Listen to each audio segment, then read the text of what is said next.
धर्म ग्रंथों में कई ऐसी कहानियां छिपी हुई हैं जिनके बारे में कम ही लोग जानते हैं।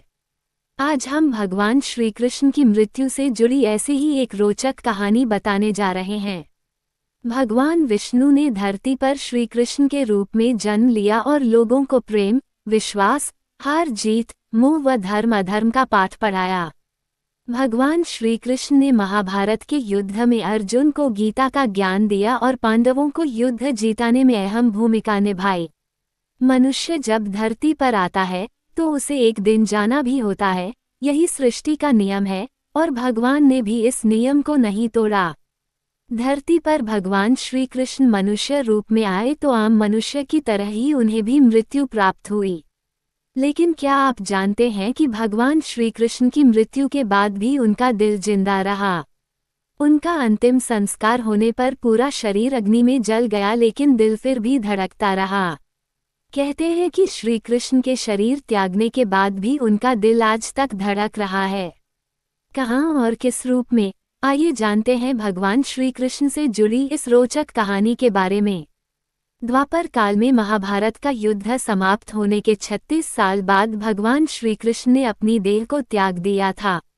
क्योंकि सृष्टि का यही नियम है, जो धरती पर आया है उसकी मृत्यु निश्चित है।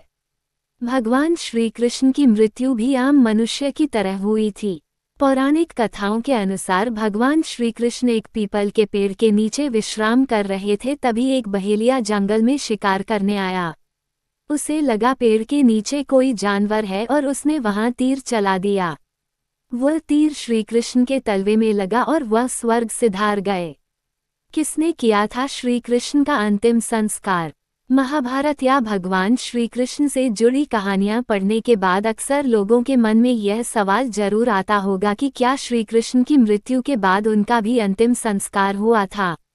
जी हाँ, धर्म ग्रंथों के अनुसार श्री कृष्ण का भी साधारण मनुष्य की तरह अंतिम संस्कार हुआ था, जो कि पांडवों ने किया था। अंतिम संस्कार के दौरान श्री कृष्ण का पूरा शरीर अग्नि में समा गया, लेकिन दिल धड़कता रहा। जब भगवान श्री कृष्ण के हृदय को अग्नि नहीं जला पाई तो पांडव अचंभित हो गए। तभी एक आकाशवाणी हुई कि ये ब्रह्मा का हृदय है और अग्नि इसका कुछ नहीं बिगाड़ सकती, इसे समुद्र में प्रवाहित कर दें। आकाशवाणी सुनकर पांडवों ने श्री कृष्ण का हृदय समुद्र में प्रवाहित कर दिया।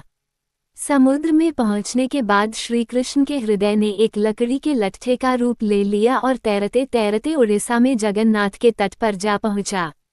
तभी उड़ीसा के राजा को सपना आया कि भगवान श्री कृष्ण समुद्र तट पर एक लकड़ी के लट्ठे के रूप में मौजूद हैं, उन्हें एक मंदिर में स्थापित करवाऊं।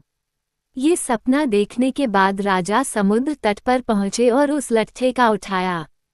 फिर उसी लट्ठे से भगवान जगन्नाथ, बलराम और सुभद्रा की मूर्ति बनवाई। कहते हैं कि आज भी जगन्नाथपुरी में भगवान श्री कृष्ण का दिल धड़क रहा है। मंदिर में जगन्नाथ जी की मूर्ति का 12 साल में आवरण बदला जाता है और उसके लिए पंडित आंखों में पट्टी बांधकर मंदिर में जाते हैं। क्योंकि भगवान श्री कृष्ण की हृदय की धड़कन बहुत तेज है और अगर कोई उसे देख ले तो मृत्यु निश्चित है।